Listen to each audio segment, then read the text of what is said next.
So we are here with Scott Bauer, stud real estate ninja. He's out here in Phoenix with me. Scott, tell everybody what you're all about, my man.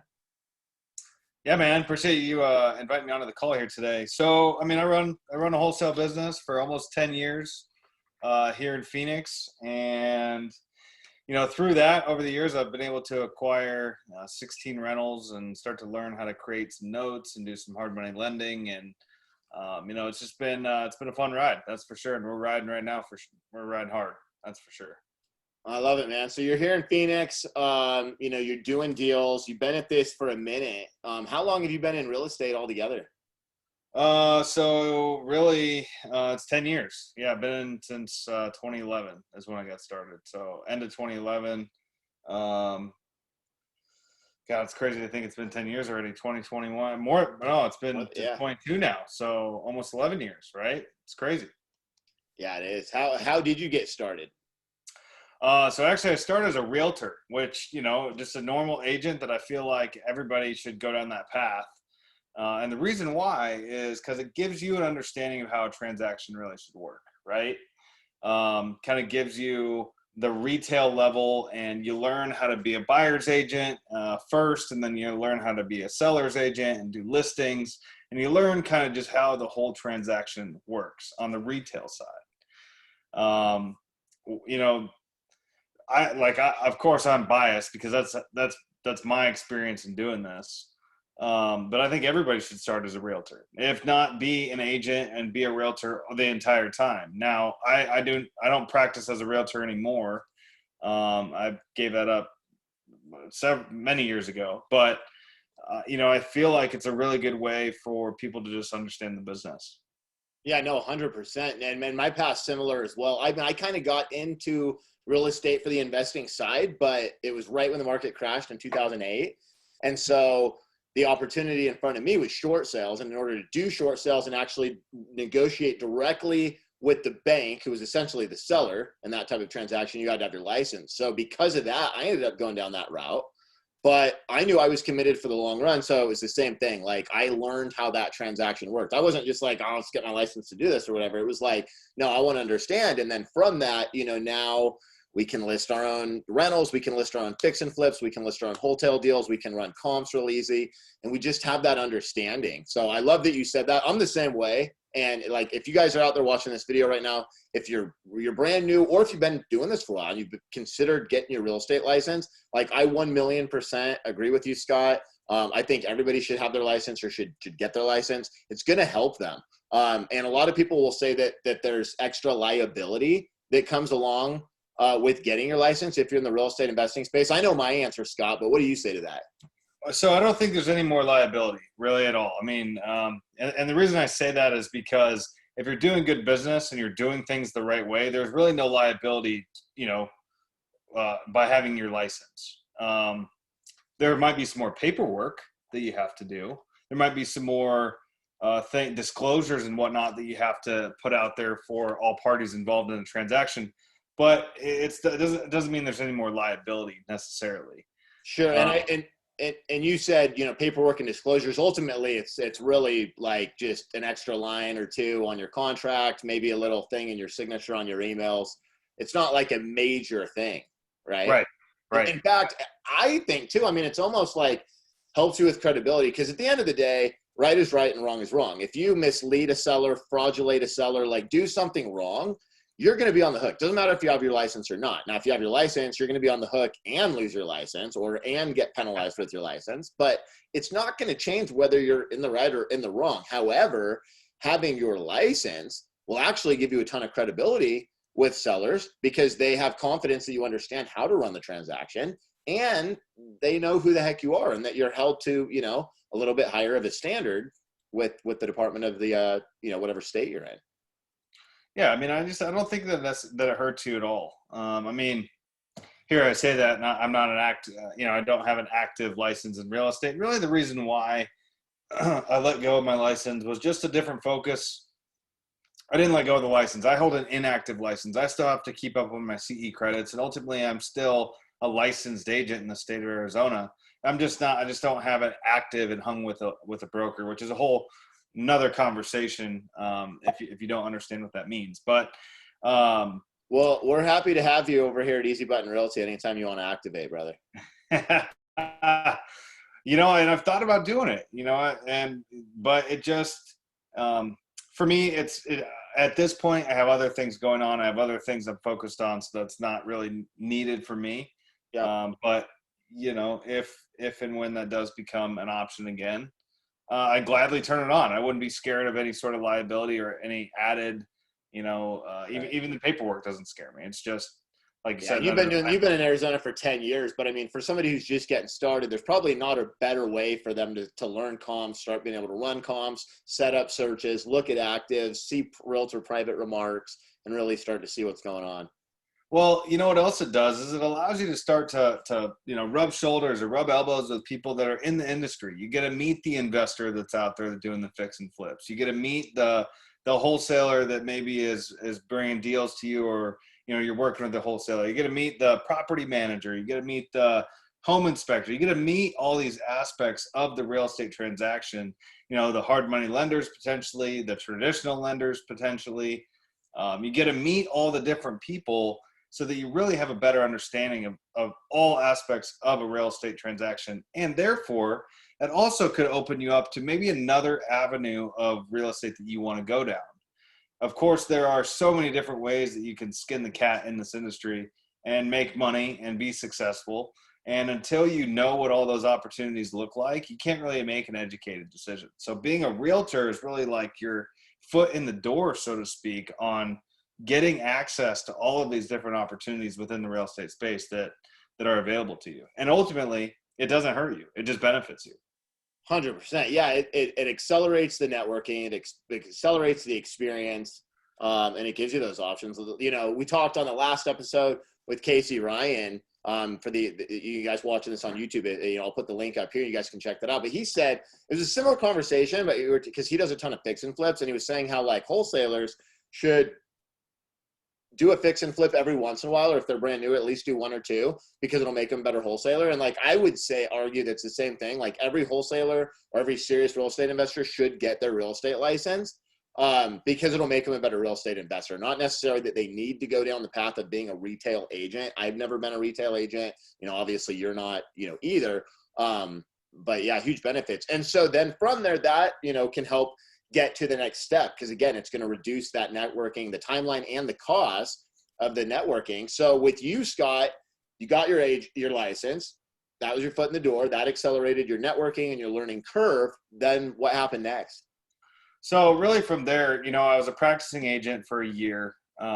Did 6 transactions my first year for $2.2 million in sales volume. Okay. GCI. Yep. Yep. And they, I just realized it wasn't for me. So I looked in other areas. And what I mean by that is I actually joined the local real estate investors association called ASREA here in Phoenix to understand the different other options that were out there to make money in real estate. And so because I had my foot in the door as an agent, because I had the experience of going through some transactions, because I realized it wasn't necessarily what I wanted to do and I wanted more, that allowed me to go find other, where can I learn more information? Where can I figure out like what other ways I can make money in real estate? And that introduced me to ASREA. From there, I actually hired a guy to coach me on how to buy apartment complexes named Dave Lindahl, on how to buy apartment complexes with other investors and share in the profits. And what that introduced me to was, another avenue on, how to invest in real estate. And I went down the coaching with him to learn how to do it. But that also introduced me to all of his network that was involved in apartment investing at the time. And what that introduced me to from there was somebody that was doing another side of residential real estate that I wanted to be part of. And that other side of residential real estate was wholesaling single family houses or wholesaling residential property.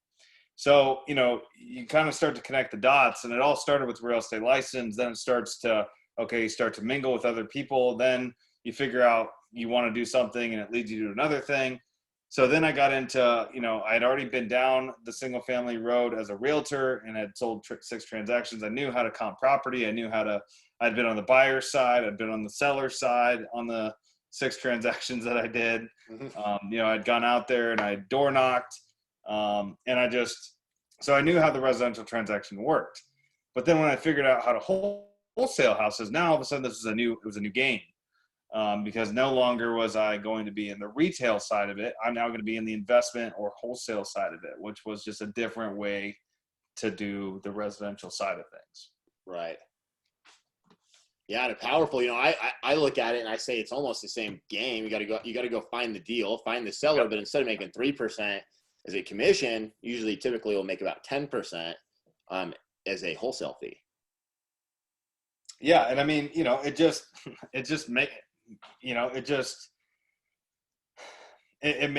then from there, you just learn there's other different ways to do it. And here's the other thing that I think is important for your listeners to understand is that it all works, right? I'd mentioned many ways to skin the cat to be successful in this industry, and not one is necessarily going to work better than the other. I've made millions of dollars in the residential space. I know you have as well. I know other people that have made millions of dollars in the commercial space or in the apartment space or in the lease option space or the, seller finance. Yeah. Property management. There's so many things. You got the sky's the limit. And so I think and I don't exactly know who your listeners necessarily are, but let's say somebody's starting out and they're trying to figure out. Like me and you, 5 years ago, 10 years ago, or now, or in 5 years. It's probably, if you're somebody other than what I just described, comment and let me know. Well, what I was going to say there was that, if you pick one and go with it, that's where you're going to ultimately find the most success is if you choose one and go all in with it, right? Yeah. I mean, throughout my real estate journey, and actually, as I say that out loud, sometimes, we can sit here and tell people to do this all day long, go out there, pick one and go. But until you go and you make all the mistakes of going to try to do everything at once, you try to do them all and you realize you're not getting anywhere because you're trying to do all of them until you kind of go do that. And that helps, right? Because then maybe it's for me, for example, right? I consistently buy rentals, but I'm not buying rentals every single day. Yeah. I've got to consistently wholesale deals every single month. That's what brings in the deal. And then I'm typically almost always I've got 1 to 3 wholesale deals going on. So I'm doing wholesale or flipping, if you will, and rentals, but I've kind of got down my mix, of each. I'm not trying to do a whole bunch of any of them, but each one kind of has a little plan that fits within, the overall scheme of things. I know you're similar with that.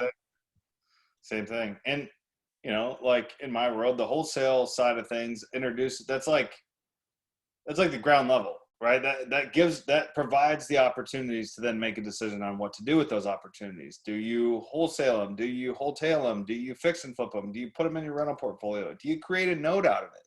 Right? There are, the way to generate leads is when you're generating leads, that's where the opportunities come from. That's where the choices and the decisions come from. And I can't think of a better, a better place to be than in the real estate market, no matter which way you skin it, because it's phenomenal in every way, shape, and form. This is something that's not going away. People will always need to live somewhere. People will always need to rent space somewhere. People will always need to have a parking lot to park in, or an apartment to move into, or a commercial office to house their business out of. There's always going to be an opportunity in the real estate space. And so for the listeners out there that maybe are even on the fence of getting into it, tell me a better industry to be part of. Yeah, I don't think there is one. And then, what I love about wholesaling is you can just start right now. If you're, here right now, and you guys can check out the 5-day wholesale accelerator and just be in business tomorrow for $37. I'll put the link in the description. But, your real estate license, even 90 hours, pass a test, doesn't take a whole lot. You want to go fix and flip, you don't need a license for that. There's all these different things. You said something so valuable too. You said as RIA, AZ RIA. There's a RIA in most markets. If you guys are watching this, you're in, like if you're in, say, Indiana, I can't talk. If you're in Indiana, right? Just go on Facebook or Google and like search like Indiana REIA. Me and Scott are saying RIA, REIA. That stands for Real Estate Investors Association. Most states have them, right? Or have multiple of them, but you can really network quickly, whether you have your license or if you already have your license or you want to get your license, doesn't matter, but that's a great place for realtors, investors to really get into the community. But wholesaling is a great place. And again, reference on the last episode, we we're talking about how in this crazy market right now, like I've always been the wholesale guy, right? Like I'm always like, assign everything, right? Like I don't even like to double close anything really. I'm like, it's too much work to like close on it. It's too much hassle, even wholesale deals. But the last 2 years, that's actually kind of shifted. And like we looked at our books in 2020 and we realized that we left over $250,000 on the table in just wholesale deals. These were deals that we looked at that we said our buyer, we wholesaled it and our buyer didn't do anything, turned around and flipped it on MLS and was paid within 30 days and made an extra however much, right? And on like, I think it was 8 or 9 deals, we left 270 grand on the table. That was like easy, quick money. So in 2021, we said we're closing anything that comes across that we think we can make, a decent amount more, an extra 10, 20, 30 grand, sometimes more. And we made an extra 700 grand just by wholesaling last year. Casey was saying the same thing on the last episode. What I was starting to allude to is that, he just can't pass up the flips. He's making so much more on the flips. Now, you might already have you're rocking, you're wholesaling.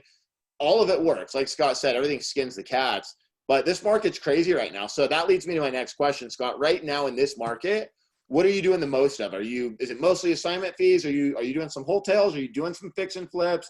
Are you buying rentals? Are you building anything? Like what's your mix look like these days? So far this month we did 16 wholesale deals. I got 0 flips on the board at the moment, but I did create 1 note. And I'm looking for rentals where that makes sense, but actually what I'm doing is actually looking at other markets to see if maybe I don't want to be in Phoenix and I want some cash flow from other markets because things are a bit expensive here. Although I would argue, this is still not a bad market to be in Phoenix because, the fundamentals are good here in the sense that people are going to continue to move here. We have low cost of living relative to the other major markets around us. There's a lot of opportunity for growth here. We have jobs opportunities that are coming here. This is just a really good market. And in the past, I think Phoenix has been a very boom or bust market, right? It is where things get very inflated and then when they drop out, they drop hard. Well, that might be the case still again, but our fundamentals show that I'm not so certain that the real estate market will be the bearer of the bad news. The 2008 crash happened. That was a real estate problem. Now we have other problems in this country where I don't know if the real estate, right now, we're just having dollar might crash, but that actually just makes the price in dollars of real estate a lot more. Even though the dollars don't buy as much of other things, but yeah, and so, but yeah, that's really, that's what the year's starting off to be, and really my business is changing. I'm getting married in, 5 weeks. That's right. Congrats again. Yeah, very excited, very very excited. And then when I get back from that, shenanigan, I'm going to really ramp up the staff and ramp up the people that are in my organization so we can go and do more and more and more business. Ultimately that's what it's all about. So, we will still continue to use wholesaling as the lead generator because, direct to seller marketing, no matter which way you have at it, is the way to go. And then from there, you make a decision on which route you want to go, that's it. Dude, congrats on the month. So 16 deals this month, bought another rental. And so we'll wrap it up here, but we'll just kind of on that note. So you said you're buying some stuff outside of the country. I started doing that too. I think me and you sat down for dinner last month. I think I was telling you about that, put together a fund. We're buying nationwide stuff for rentals. I agree. Phoenix is still not a bad market. If you can buy properties at the right price, you can still buy them. You can get them wholesale. You can still BRR or whatever, you can still buy them, get your money back out in the near future and cash flow them. But you can buy properties in other markets where the cash flow is just insane. So we're doing a lot of that. So are you buying wholesale deals in other markets as well? Or are you mostly wholesale deals here? How's that? What's Yeah. that? So, we're still buying the wholesale deals here. But in other markets, I'm actually trying to just buy and hold stuff. So I haven't. You're doing the same type of direct to seller marketing, but with those other markets, you're not really trying to wholesale them. You're just doing the same marketing, but you actually want to keep them. Yeah. I love it. Yeah, Right. that's basically So what we're doing too. I mean, I'd love to wholesale some of the ones nationwide, but it's tough when you don't have the buyers in your pocket ready to go. But when Right. you're ready to keep them, I love it. So I'm assuming wholesale deals mostly in Phoenix. Keep a couple of those, but now you're sprinkling in the other stuff. Is there certain states or areas that you're liking to go after that you're finding the numbers are best? Well, so funny. So I haven't bought anything anywhere else yet. I'm still researching, but where I'm from Iowa, and it's a Midwest state. Yeah. The best part about Iowa or just about any Midwest state is that it's a cash flow market. What I mean by that is you're not going to see the appreciation that you see in the coastal states like Phoenix, Florida, California. The coastal states of the country. You don't see that type of appreciation, but you see a steady eddy, rise in prices, and you have good rents. So you have good cash flowing properties that you can buy a house for. Let's just use this as a round example. Maybe you buy a house for $150,000 and it's going to rent for $1,500 or $1,700 a month. Like that's a really good return. That's a good steady cash flow market, and you can't get that here in Phoenix. You're buying something that's renting for $1,500 a month. You're paying $300, $350, something like that for that type of asset right now. Now, rent prices are going up just as fast as housing prices, so that's a good thing. I would say that just owning real estate in general is the smart move right now on fixed debt, but. No, I absolutely agree. I mean, we buying properties out of state, wholesale from direct seller marketing as well, 20, 30, 40 grand, some properties less. We bought one in St. Louis recently, bought it for 10 grand. It was like 10.8 with closing costs and rented it for $550. I mean, it's just nuts. That property is not a great property. Like it's okay. I mean, but that's just insane versus, if you're going to spend like in Phoenix, like would you say 350 and then you're going to rent that property for, maybe 2 grand or like whatever, maybe even a little more, but you run the cap rates. It's just not, would you say 50 grand in Iowa, you should be able to get like 15, 1700? Well, no, 150 grand, you're getting, 150 grand. Okay. Yeah. 150. Those are going to be good burr properties. Those aren't going to be like, so, I mean, but I'm finding some stuff in some of these rural markets that the yields are just, 30, 40, 50, 60, 70%, like just bonkers. Back to your thing, there's so many ways to skin the cat. It's just, what do you want to go off? And like the mix of like the demographics, the values, the age of the houses, the weather, and how that affects like the maintenance of the house, like just so many things. But that's really well, and it's that, and like, there's just, the other thing too is I put a lot of pressure on myself to try to get all this stuff done in a very short amount of time. But then I realized that, this is a long game. I got other priorities at the moment. So, I haven't, I'm still just researching these other markets to figure out where I want to go. Well, shit, you're closing 16 wholesale deals this month, getting married in basically 30 days. Hey, if you only buy 1 or 2 rentals this month, like Scott, dang it. Well, and to be fair, these are all, we had 6 of the wholesale deals that I moved over from December to January. Okay. So that's 10 new ones. But that's part of the game, right? Yeah. Most people say they did 8 deals this month and 4 of them were rollovers from last month. So yeah, it's, and I would say like I just lost, Natalie quit on me again. So I lost an assistant that I had for a long time. We've had some struggles with it. So I'm kind of back to myself and a VA that are crushing the whole game at the moment. And that's it. It's good place to be sometimes. Sometimes it is. But the amount of volume of marketing that we do and like, and that many transactions. Yeah. Right. I mean, it's a lot. You know, I'm wore out, to be honest. So there needs to be other people, but there will be. You know, I'm not stressed about that. It'll happen when the time is right. That's for sure. Well, Scott, we better let you wrap up your day at the office and get home to your fiance because you've got a wedding to get to here shortly. But let's get you back on the show here in a couple months. Would love to get an update. See, Yeah, 16 deals so far. It's January. I can't wait for a Q2 update, brother. Yeah, man. Let's do it. I'm all about it. All right, man. We'll catch up with you soon. Scott Bauer, ladies and gents. Oh, if people want to find you on social media, Instagram's probably the best place? Yeah, the Scott Bauer, at the Scott Bauer. You can find me there. Definitely come follow me if you'd like. And happy to, if anybody has questions, comments, concerns, thoughts, they just want to chat, I'm always open. Send me a message. Sounds good, brother. I'll talk to you soon. All right, man. See ya.